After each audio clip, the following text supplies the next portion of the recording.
so like I'm like point cutting the end of the braid to make it look more natural. And I'm kind of in a hurry and the wind's blowing, so I have like the end of the braid in my fingers like this, and I'm like going like that and just, you know, like texturizing it.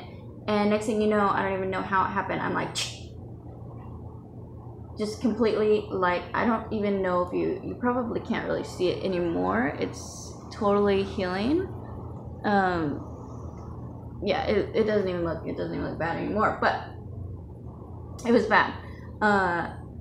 First thing, it's like blood, like instant blood. So I grab a paper towel and I tell the little girl, like, okay, so I cut myself, it's not that bad, but I need to, you know, bandage it up, and I just need a minute. And I looked at her aunt and was like, yeah, I don't know if I'm gonna be able to finish and do your matching braids. Like, I'm really sorry, let me just take care of this. And I ran over to this artist. He's paralyzed, he's in a wheelchair, and he kind of seen my like panic, you know, and he grabbed tape and we wrapped up the paper towel, and we wrapped up the cut.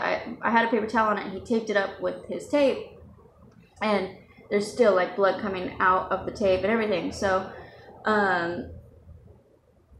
I put pressure on it, and then I start panicking, like, oh my gosh, how clean are those scissors? Like, I'm down here at the beach, I don't even know it's the beach, you know, and like, so I'm like, okay, I need to go wash this. So I forgot to mention, I also had a line of 2 other girls that wanted braids. So I have like 3 people waiting total for braids, and so I had to tell them, like, you know, I'm really sorry, I won't be able to do your braids, and maybe come back in a couple hours or whatever. So I like run across the way to a restaurant, and I'm standing in line for the bathroom, and there's like blood all over my hand, and somebody came out of the men's bathroom before the man that was going to enter into it. Before he went in, he like looked at me and he was like, no, you go. So I told him, like, I just need the sink, you know. So I go in there,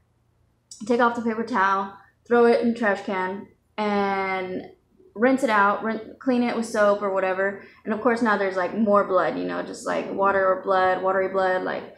So I get it all clean, and I go to grab a paper towel, only to realize they don't have paper towels. They only have one of those machines that like blows air, you know, just on your hands. So I'm like, okay, no, this is a disaster. So I look for like toilet paper, and they're out. So now I have watery blood dripping down my hand, no paper towels, nothing. So basically I just I grabbed the cut, and I put like as much pressure as I could on it, and I held it in my hand, and I ran out of the restaurant. And I mean, I'm telling you, there was like blood, just so much. And there was all these people in the restaurant. I had to like walk through the crowd, like, okay, I gotta go, you know, like, yeah, good, yeah. So then when I got back to my booth, I was able to put paper towels on it, and more tape, and I held it, like, I put pressure on it like this, and I held it above my head for like 20 minutes, just sitting there for like 20 minutes, like, like watching all these customers. People were like stopping, asking about the braids, and I'm like, yeah, I'm sorry, I'm closed. So I missed out on like a ton of braids.